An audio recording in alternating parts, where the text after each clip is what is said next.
I shall speak today of certain matters in a way that could not be used in public lectures, but is possible when I am speaking to those who have been studying spiritual science for some considerable time. The importance of what we shall first speak about will be evident to all serious students of spiritual science. Reference has frequently been made to this subject, but one cannot speak too often of spiritual scientific insights, for they must become actual forces, actual impulses in people of the present and immediate future. I shall lay emphasis today upon one aspect of the significance of spiritual science for humanity in our time, the urgent need to impart soul to what we may call our, quote, in quotes, world body. A comparatively short time ago, in the evolution of humanity, it would not have been possible to speak, as we can speak today, of a world body. Looking back only a little into the historical development of mankind, we shall find that the idea of a world body, peopled by the whole of humanity, had not yet come to people's consciousness.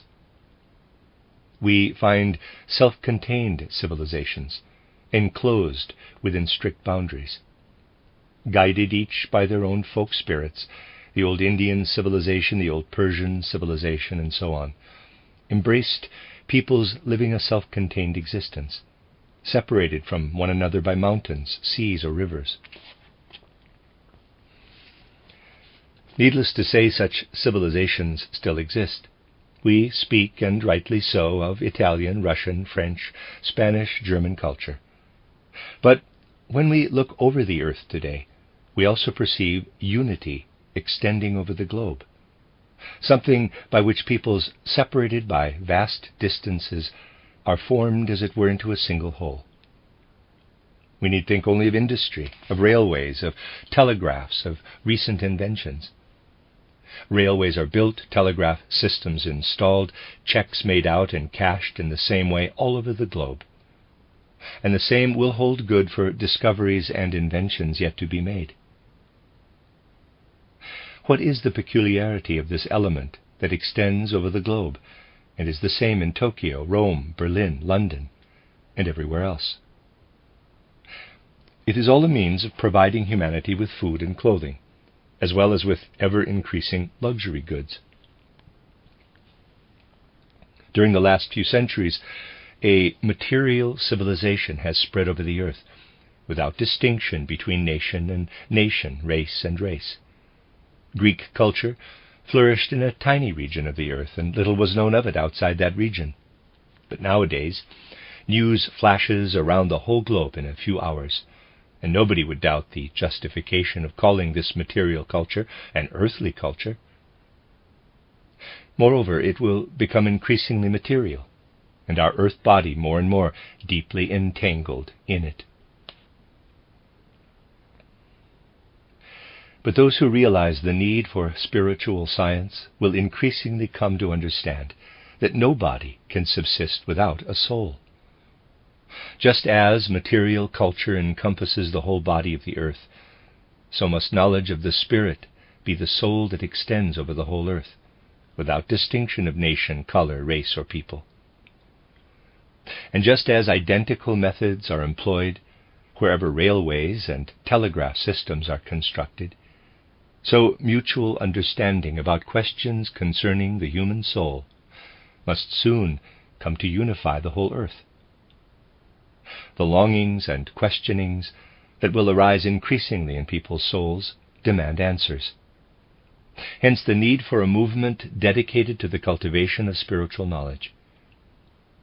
Something comparable with cultural relations between different nations will then take effect on a wide scale, weaving threads between soul and soul over the whole earth. And what will weave this soul to soul will be an intimate mutual understanding of what is sacred to individual souls everywhere, of how they are related to the spiritual world. In a future not far distant, intimate understanding will take the place of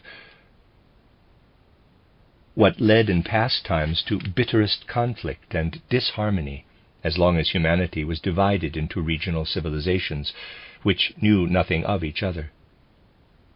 But what will unfold on a universal scale over the globe as a spiritual movement, embracing all earthly humanity, must unfold also between soul and soul. What a distance still separates the Buddhists and the Christians! How little do they understand of each other, and how insistently do they turn away from each other on the circumscribed ground of their particular creeds. But the time will come when both Buddhists and Christians increasingly find that their own religion leads them toward a common spiritual science, and then complete understanding will reign between them. That humanity is coming a little nearer to this mutual and intimate understanding can be discerned today in the fact that the science of comparative religion is also finding its place in the domain of scholarship. The value of this science of comparative religion should not be underrated, for it has splendid achievements to its credit. But what is really brought to light when the different teachings of the religions are set forth?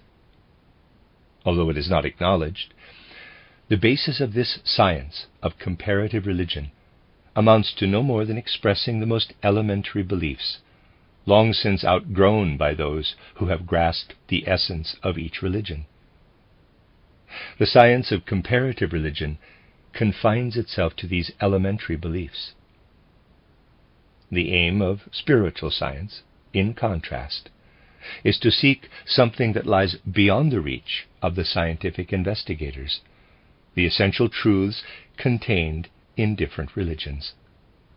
Spiritual science takes as its basic premise that mankind originated from a common Godhead, and that a primeval wisdom belonging to mankind as a whole, and springing from one divine source, has only for a time been separated and divided among the different peoples and groups of human beings on the earth, like separate rays of light. The aim and ideal of spiritual science is to rediscover this primeval truth, this primeval wisdom, uncolored by this or that particular creed, and to give it again to humanity.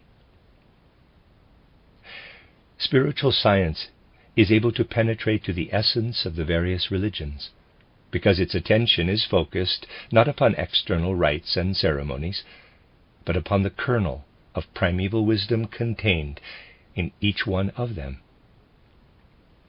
It regards the religions as so many channels for the rays of what once streamed without differentiation over the whole of mankind. When a professed Christian, knowing nothing beyond the external tenets of belief that have been instilled into the hearts of people through the centuries, says to a Buddhist, quote, "If you would reach the truth, you must believe what I believe," close quote, and the Buddhist rejoins by declaring what he holds sacred, then no understanding is possible between them. But spiritual science approaches these questions in an entirely different way. Those who can penetrate to the essence of both Buddhism and Christianity through methods leading to the development of the new clairvoyance come to know of sublime beings who have arisen within humanity and are called bodhisattvas. Herein lies the central nerve of Buddhism. But the Christian too hears of a bodhisattva who arises and works within humanity. He hears that one of these bodhisattvas, born 600 years before our era as Siddhartha, the son of King Suddhodana, attained Buddha consciousness in the 29th year of his life. A Christian who is an anthroposophist also knows that a being who has risen from the level of bodhisattva to that of Buddha need not appear again on earth in a body of flesh. True, such teachings are also communicated to us by the scientific investigators of religions, but they can make nothing of a being such as a bodhisattva or a Buddha. The nature of such a being is beyond their comprehension. Neither can they realize how such a being continues to guide humanity from the spiritual worlds without living in a body of flesh. But as anthroposophical Christians, our attitude to the Bodhisattva can be as full of reverence as that of a Buddhist. In spiritual science, we say exactly the same about Buddha as a Buddhist says. The Christian who is an anthroposophist says to the Buddhist, quote, "I understand and believe what you understand and believe." Close quote. No one who has come to spiritual science through Christianity would ever dream as a Christian of saying that the Buddha returns in the flesh. He knows that this would wound the deepest, most intimate feelings of the Buddhist, and that such a statement would be utterly at variance with the true character of those beings who have risen from the rank of Bodhisattva to that of Buddha. Christianity itself has brought him knowledge and understanding of these beings. And what will be the attitude of the Buddhist who has become an anthroposophist? He will understand the particular basis of Christianity. He will realize that, as in the case of the other religions, Christianity has a founder, Jesus of Nazareth, but that another being united with him. A great deal could be said about all that has been associated with the personality of Jesus of Nazareth through the centuries, but the Christian's view of the personality of Jesus of Nazareth differs from the Buddhist's view of the founder of his religion. In the East it would be said, quote, "One who is a great founder of religion has achieved the complete harmonization of all passions and desires, of all human personal attributes." Is such complete harmonization manifest in Jesus of Nazareth? We read that he was seized with anger, that he overthrew the tables of the money changers, drove them out of the temple, that he uttered words of impassioned wrath. This is evidence to us that he does not possess the same qualities as are expected of a founder of religion in the East. We could point to many other aspects of this question, but that is not what concerns us at the moment. The really significant fact is that Christianity differs from all other religions, inasmuch as they all point to a founder who was a great teacher. But to believe that the same is true of Christianity would denote a fundamental misunderstanding. The essence of Christianity is not that it looks back to Jesus of Nazareth as a great teacher. Christianity does not originate in the realm of personality, but in a deed, in the event of the mystery of Golgotha. How could this be? It was because for 3 years there dwelt in Jesus of Nazareth a being whom, if we are to give him a name, we call Christ. But a name cannot encompass the divine spirit we recognize in Christ. No human name, no human word can express what is divine. In Christ we have to do with the divine impulse spreading through the world. The Christ impulse, which at the baptism in the Jordan entered into Jesus of Nazareth. The very essence of Christianity lies in the Christ impulse, which came to the earth through a physical personality, the physical personality of Jesus of Nazareth, into whose mortal frame it entered. The Christ took this mortal frame upon himself, because the course of world evolution is first a descent, and then again an ascent. At the deepest point of descent, the mystery of Golgotha takes place, because from it alone could spring the power to lead humanity upward. After the Atlantean catastrophe came the ancient Indian epoch of civilization. The spirituality of that epoch will not again be reached until the end of the 7th epoch. The ancient Indian epoch was followed by that of ancient Persia, that again by the Egypto-Chaldean epoch. When we survey evolution, even in its external aspect, the decline of spirituality is evident. Then we come to Greco-Latin civilization with its firm footing in the earthly realm. The works of art created by the Greeks are the most wonderful expression of the marriage of spirit with form. And in Roman culture, in Roman civic life, man becomes master on the physical plane. But the spirituality in Greek culture is characterized by the saying, quote, "Better to be a beggar in the upper world than a king in the realm of the shades," close quote. Dread of the world lying behind the physical plane, dread of the world into which man will pass after death, is expressed in this saying. Spirituality has here descended to the deepest point.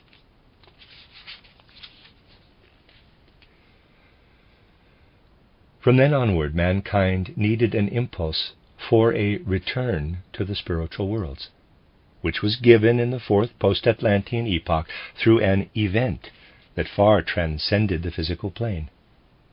The mystery of Golgotha was enacted in a remote corner of the earth. For the sake of no particular race or denomination, it took place in seclusion, in concealment. Neither outer civilization nor the Romans who governed the little territory of Palestine where it occurred knew anything of the event. The Romans were no followers of Christ, the Jews still less. Who were present when the mystery of Golgotha took place? Whom did the one who received the Christ into himself in his 30th year gather around him? Had pupils gathered around this being as they had gathered around Confucius, Lao Tse, or Buddha? If we look closely, we see that this is not so. Were those already his apostles, who until the event of Golgotha had been his disciples? No, they had scattered. They had gone away when the one whom they had followed entered upon the path of his passion.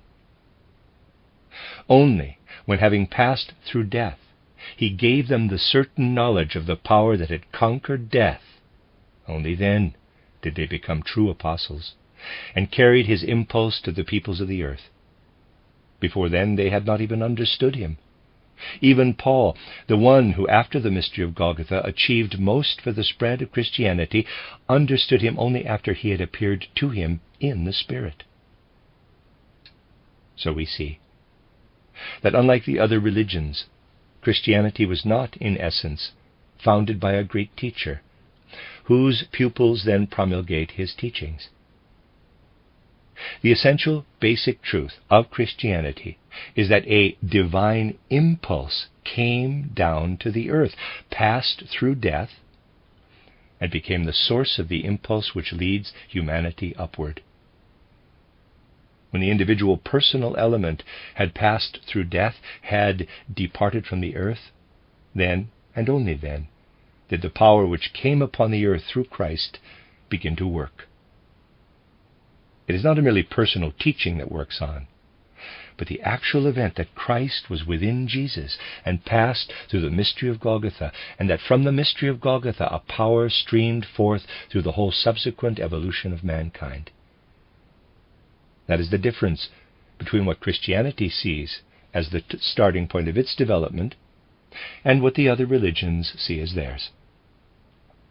When, therefore, we turn our attention to the beginning of Christianity, it is a matter of realizing what actually came to pass through the mystery of Golgotha.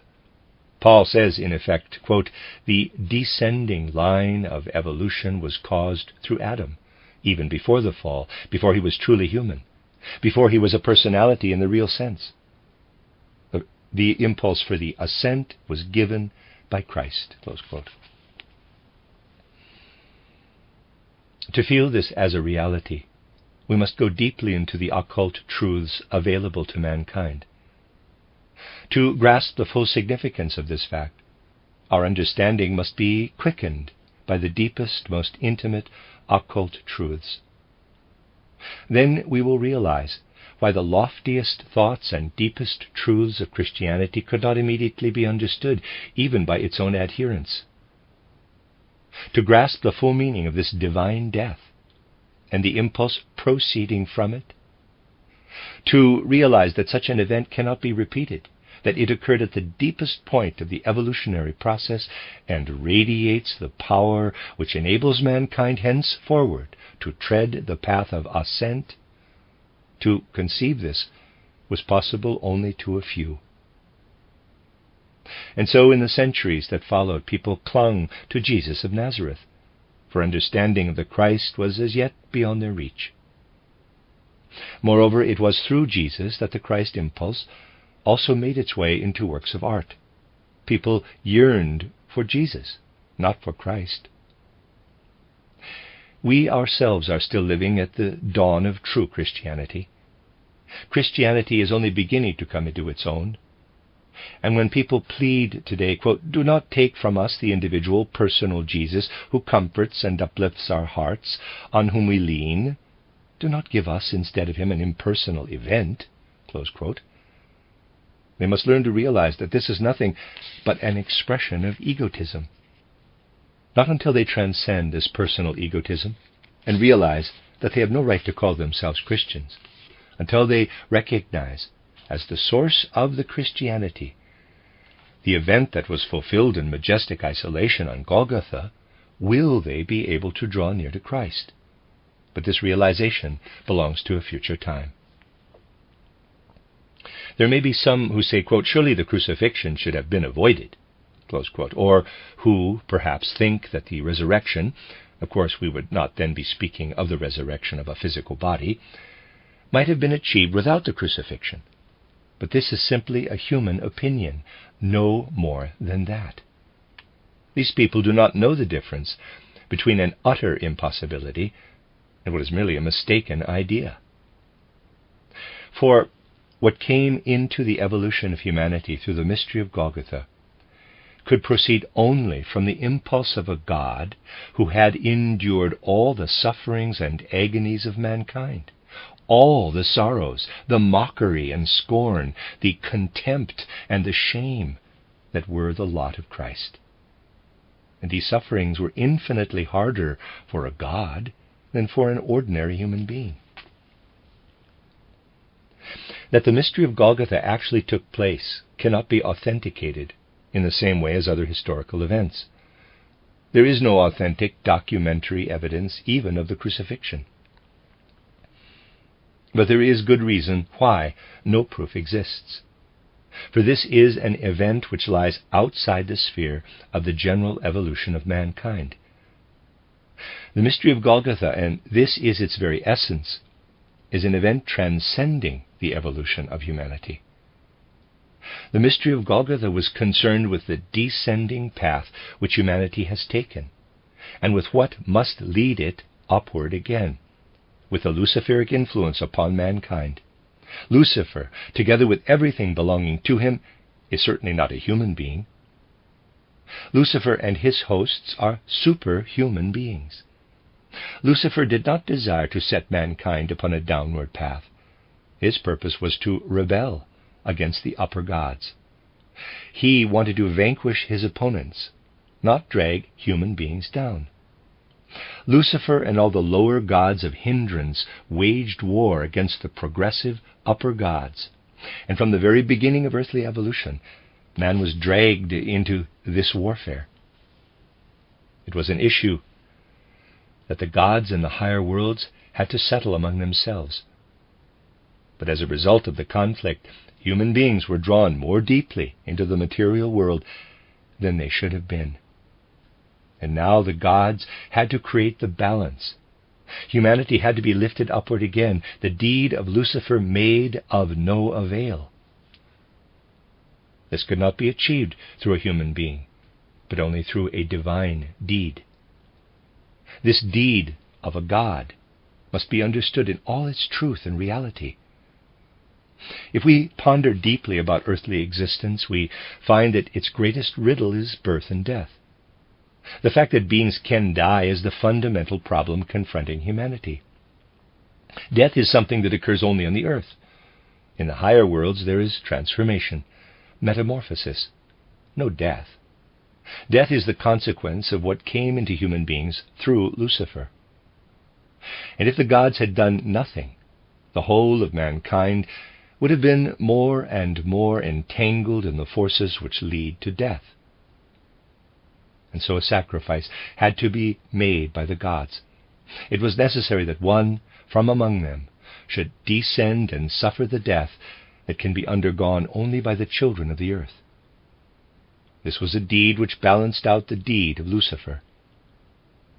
And from this death of a god streams the power which also radiates into human souls and can raise them again out of the darkness in which Lucifer's deed has ensnared them.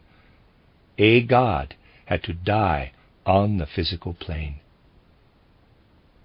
This is not a direct concern of human beings. They were mere spectators of an affair of the gods. No wonder that physical means are incapable of portraying this event, since it is an affair of the higher worlds, and falls outside the sphere of the physical world. But the fruits of this deed, which had to be wrought on the earth, became the heritage of humanity, and the Christian initiation gives human beings the power to understand it.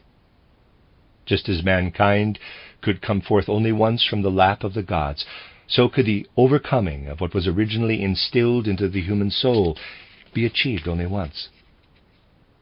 If the Christian who has become an anthroposophist were to speak of the nature of Christ to a Buddhist who has become an anthroposophist, the Buddhist would say, quote, "I should misunderstand you were I to believe that the being whom you call Christ is subject to reincarnation. He is not subject to reincarnation, any more than you would say that the Buddha can return to earthly existence." Close quote. Yet there is one fundamental difference.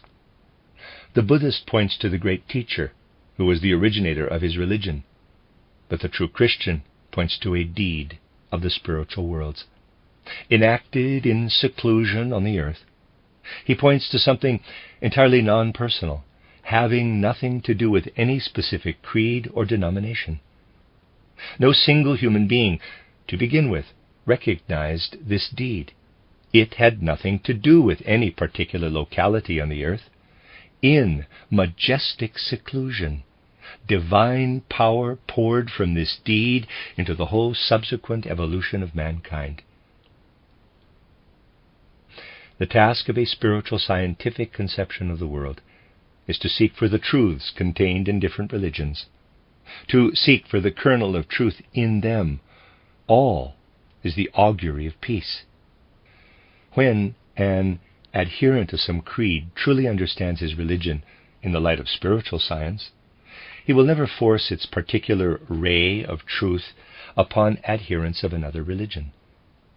As little as the anthroposophical Christian will speak of the return of the Buddha, for then he would not have understood him, as little will the anthroposophical Buddhist speak of the return of Christ, for that too would be a misunderstanding.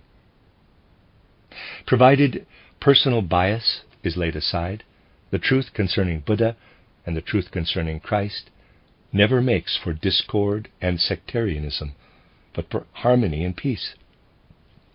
This is a natural consequence of truth, which is the augury and source of peace in the world. At the highest level of truth, all nations and all religions on the earth can belong to Buddha, the great teacher. And at the same highest level of truth, all nations and all religions can belong to Christ, the divine power. Mutual understanding augurs peace in the world. This peace is the soul of the new world order. Anthroposophy must lead the way toward this soul, which shall reign throughout the world as the spiritual science common to all people in all cultures. From the 13th and 14th centuries onward, such knowledge was cultivated in the Rosicrucian schools. It was known there that such knowledge brings peace to the human soul.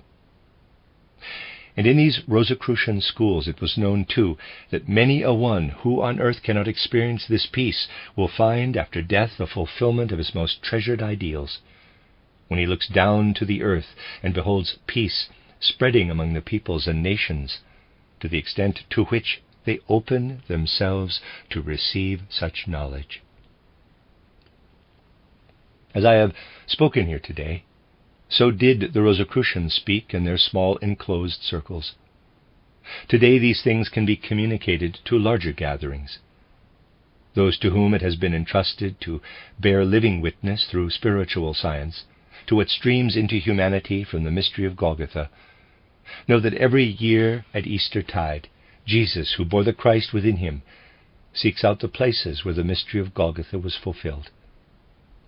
Whether actually in incarnation or not, every year he visits these places, and there his pupils who have made themselves ready can be united with him. A poet, Anastasius Grün, felt the reality of this. In the poem titled 5 Easters, he describes 5 such meetings of the Master with his pupils. The first after the destruction of Jerusalem, the second after the capture of Jerusalem by the Crusaders, the third Ahasver, the wandering Jew, lingering on Golgotha, the fourth a praying monk, yearning and pleading for deliverance from his conqueror. For while sects of different kinds scattered over the earth are at strife among themselves, he, through whom the greatest of all tidings of peace was brought to the earth, looks again at the places that were the scene of his earthly deeds. 4 pictures are given in this poem of past visits of Jesus to the scene of his work on Golgotha. Then Anastasius Grün pictures another return to Golgotha in the far future. He gives us a glimpse of a time when the power of peace will have prevailed on the earth, a peace based not on denominational Christianity, but on Christianity as it is understood in Rosicrucianism. He sees children who, while they are at play, dig up an object of iron and do not know what it is. Only those who still possess some remote information about the wars waged between human beings in the distant past know that this object is a sword. In that age of peace, the purpose of a sword is no longer known. It has been replaced by the plowshare. Then a farmer digging in the earth finds an object made of stone. Again, it is not recognized. Quote, "For a time this was banished from the earth," close quote, say those who still have some knowledge. Quote, "For people no longer understood it. Once upon a time they used it as a symbol of strife. It is a cross of stone. But now, when the impulse given by Christ Jesus for all future time gathers human beings together, now it has become something different." Close quote. How does this poet, writing in the year 1835, describe this symbol of the true mission of the Christ impulse? He describes it as follows. Quote, "Though known to none, yet with its ancient blessing, eternal in their breast it stands upright. There blooms its seed abroad on every pathway. A cross it was, this stranger to their sight. The cross of stone now stands within a garden, a strange and sacred relic from days of old. Flowers of every kind and twining roses climb upward round it and the cross enfold. So stands the cross, glorious with solemn meaning, on Golgotha, amidst resplendent sheen. Long since 'tis hidden by its sheath of roses. No more for roses can the cross be seen." Close quote.